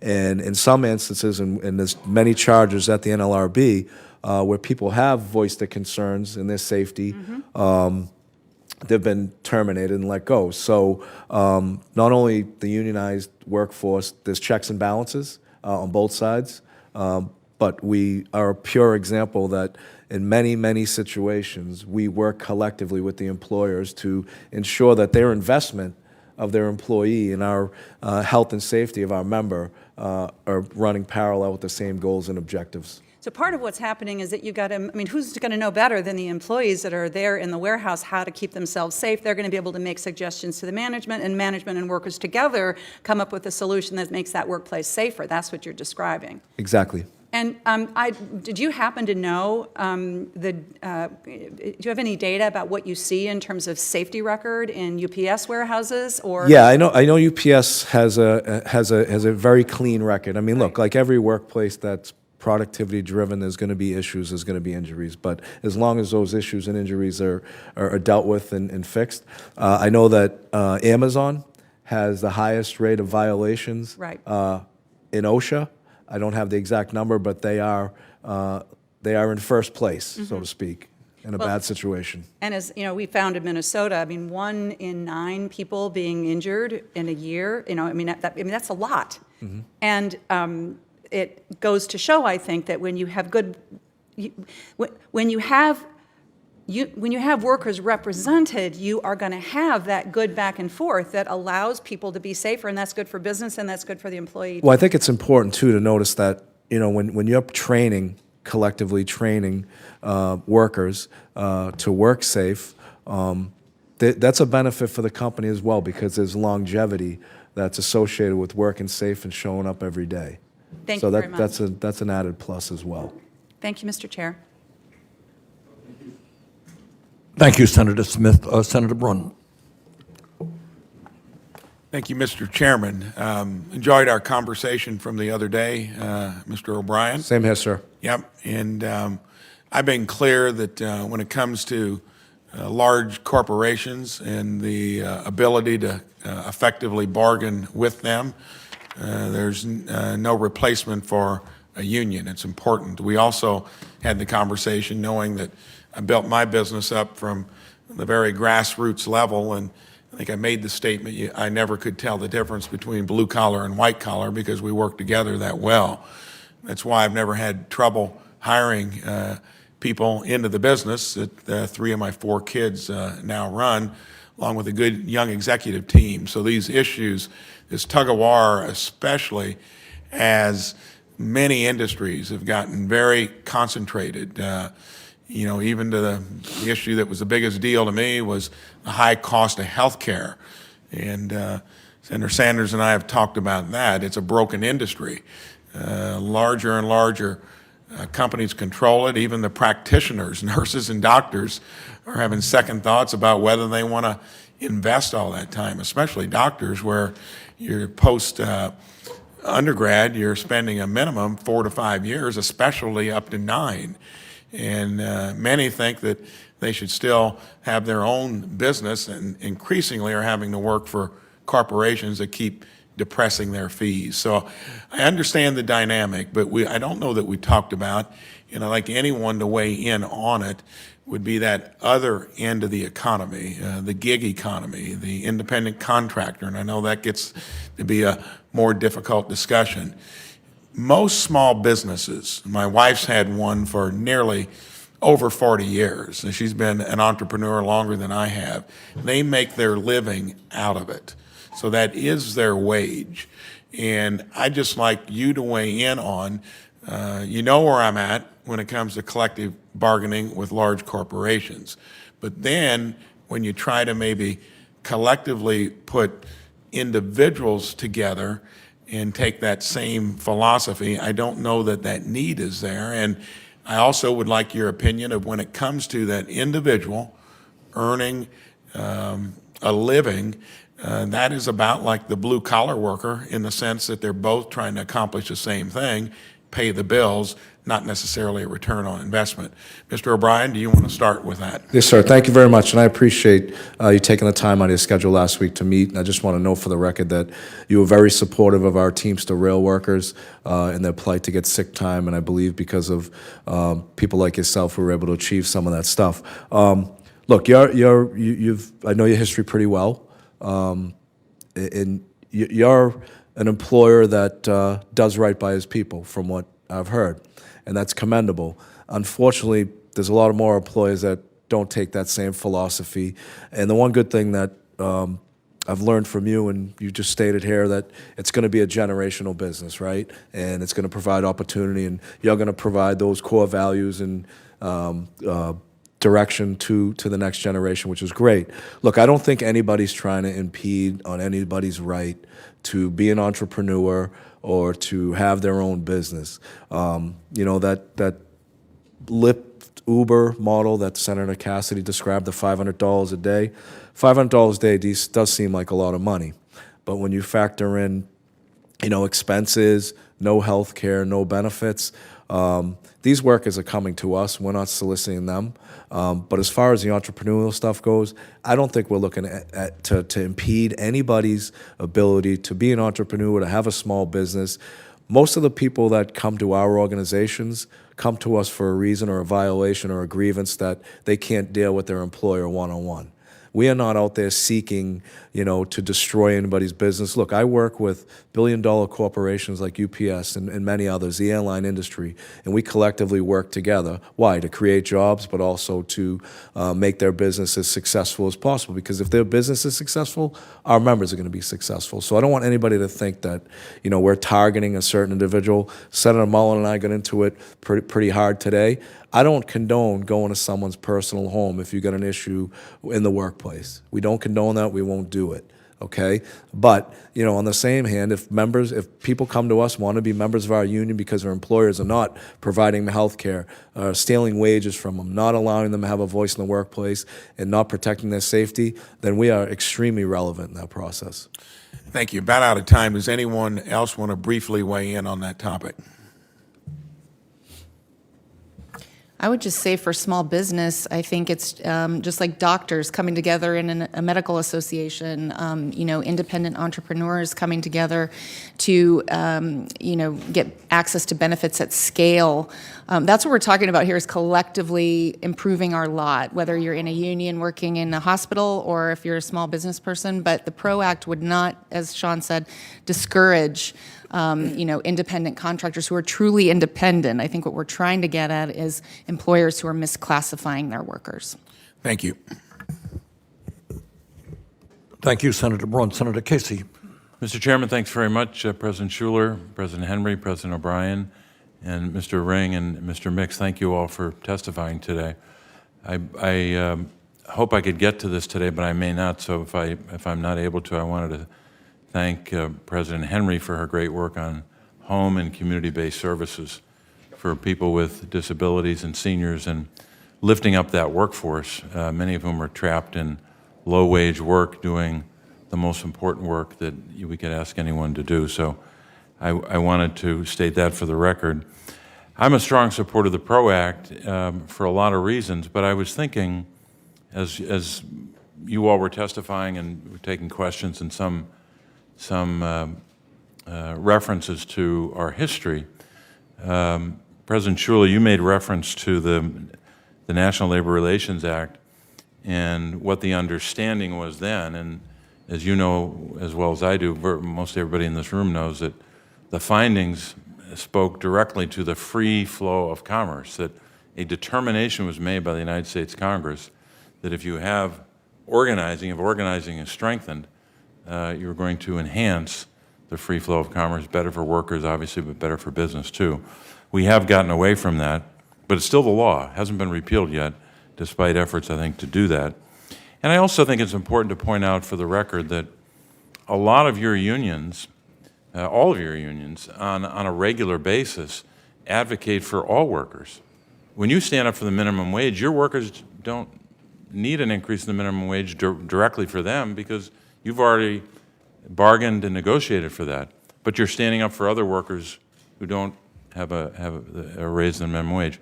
When you advocated to protect health care, the Affordable Care Act and other health care fights, you have that because you bargained for it. A lot of people didn't have it, and you stood up for that. So I think unions do a hell of a lot more than just stand up for their own workers, as important as that is. I wanted to address an issue which hasn't been raised. I was glad that Chairman Sanders raised this question of the tax treatment of activities by employers against unions to, in my judgment, union bust, and then get a tax break for it, which is the state of American tax law right now.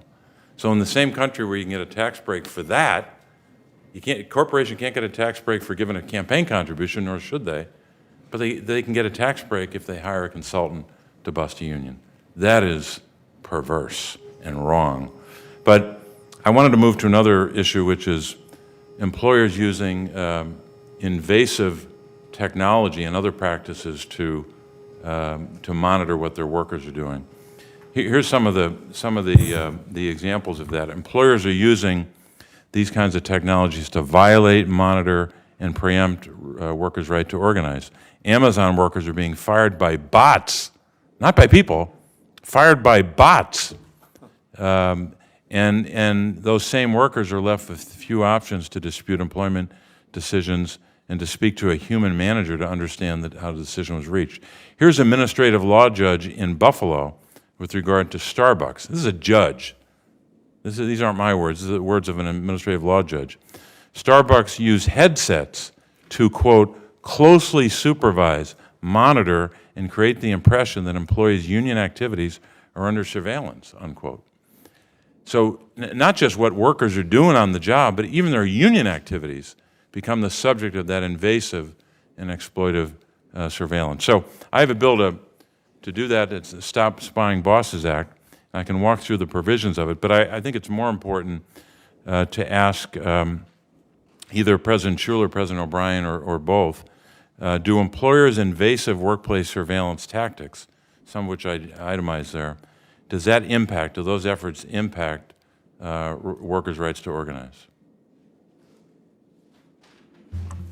I'd say absolutely it impacts the right to organize because, like in the Starbucks example, look, most American workers right now, due to technology, especially at the UPSs, Amazons of the world, they're basically held hostage by what they call a device like a dyad or a scanner, which monitors everything they do, not just scanning the products, but also, keeping track of what they're doing, conversations, everything else. So it is a very, very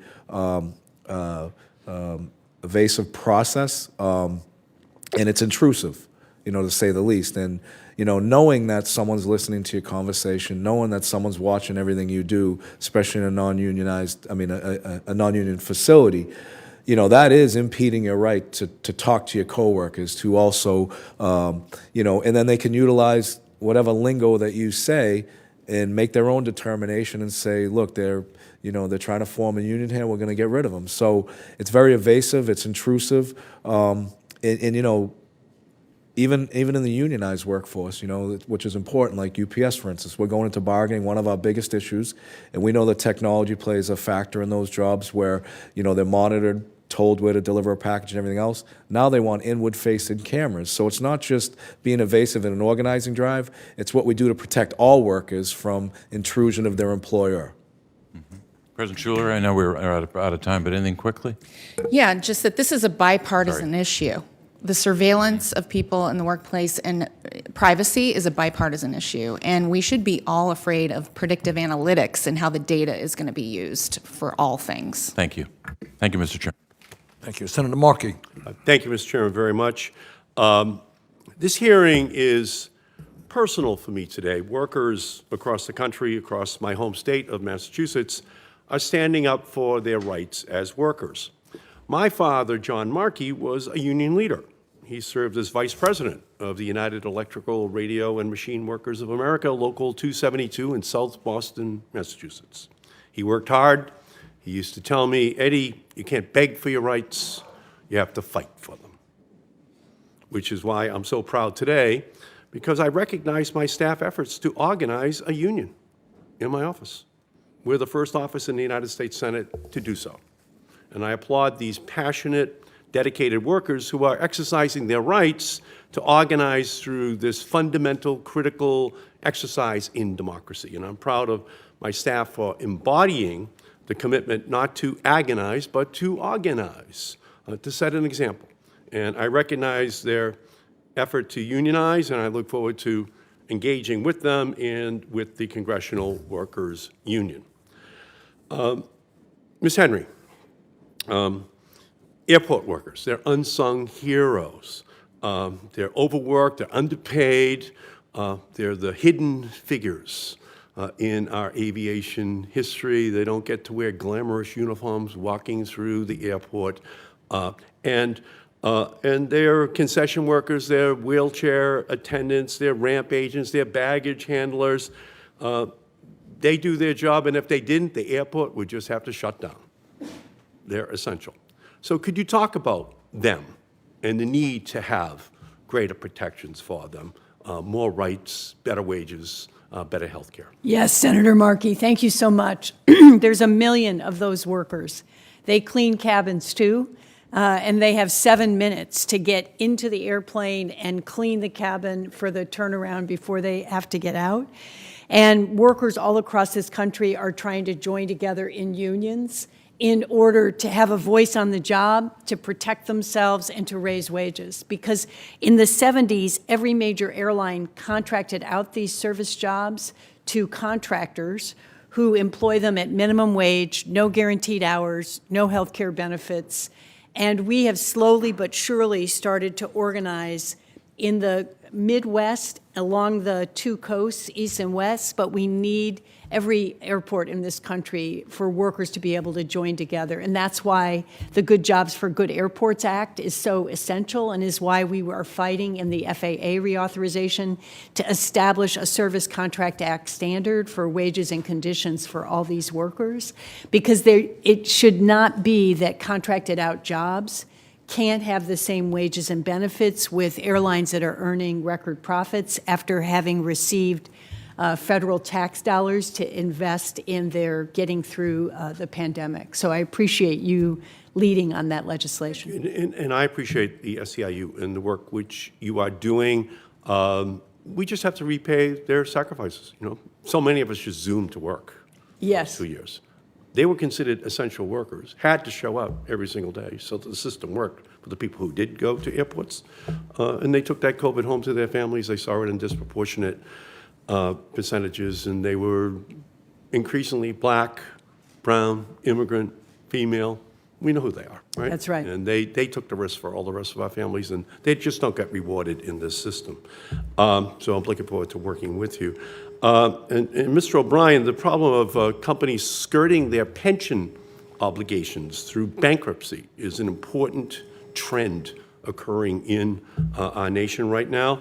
I'd be interested to hear your perspective, any personal experiences you may know of how workers just are ultimately left behind when the bankruptcy is used as an exit route for a corporation. So as many people don't know that when these corporations, claim bankruptcy and they have a collective bargaining agreement, they get an obligation under the pension funds to pay withdrawal liability. Pension funds are the last line in the creditors to capture any money if there's any left at the end of the day.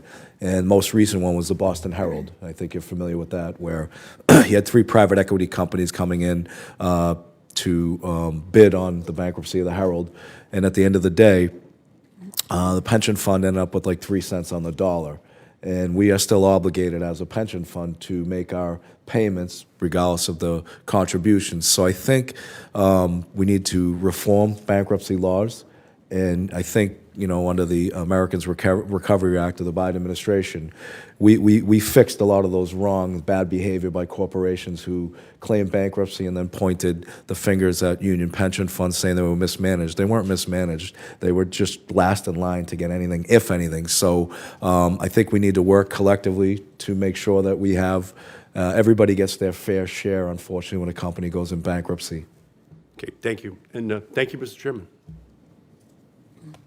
Thank you, Senator Markey. I believe Senator Lujan is on his way, but in the meantime, Senator Cassidy, you had some additional questions? Yeah, so real quickly, by the way, there is common ground here, and Ms. Schuler, I totally agree with you on the issue of privacy, totally.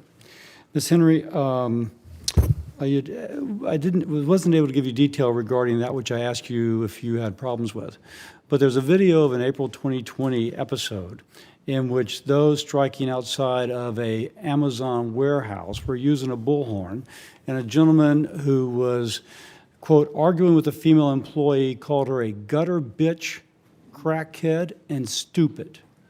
Do you condemn those remarks? You know, Senator, I'd like to see the video and comment on this specific Mr. O'Brien, issue. do you condemn those remarks? If someone is speaking out of turn, it doesn't represent the organization as a whole.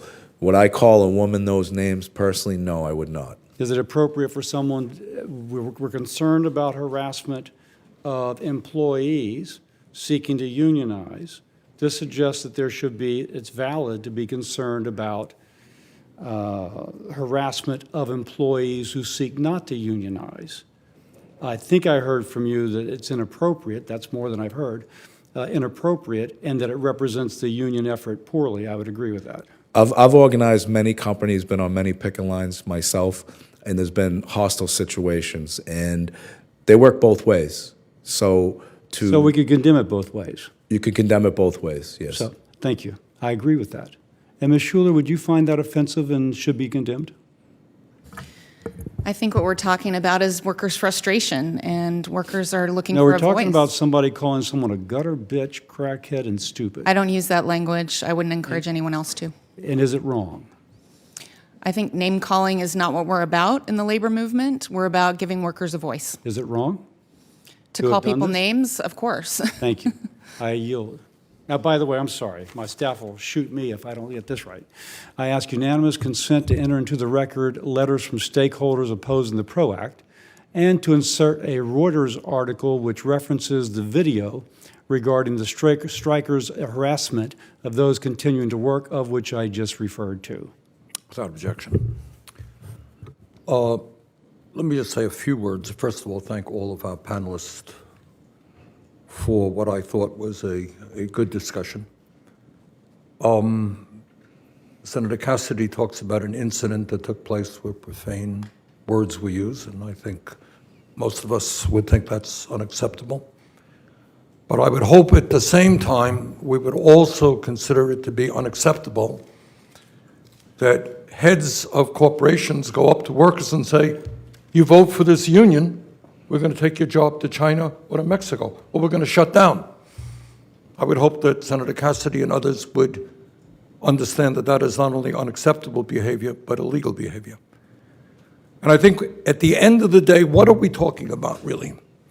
We're talking about an America today where there is more income and wealth inequality than any time in history, where a few people on top have extraordinary power, while so many millions of people are struggling to put food on the table, struggling to keep their families alive economically. And what common sense suggests, you don't have to be the president of a union or the former head of the NLRB to understand this, is that if a worker alone is in trouble, he or she does not have a lot of power to ask for better wages.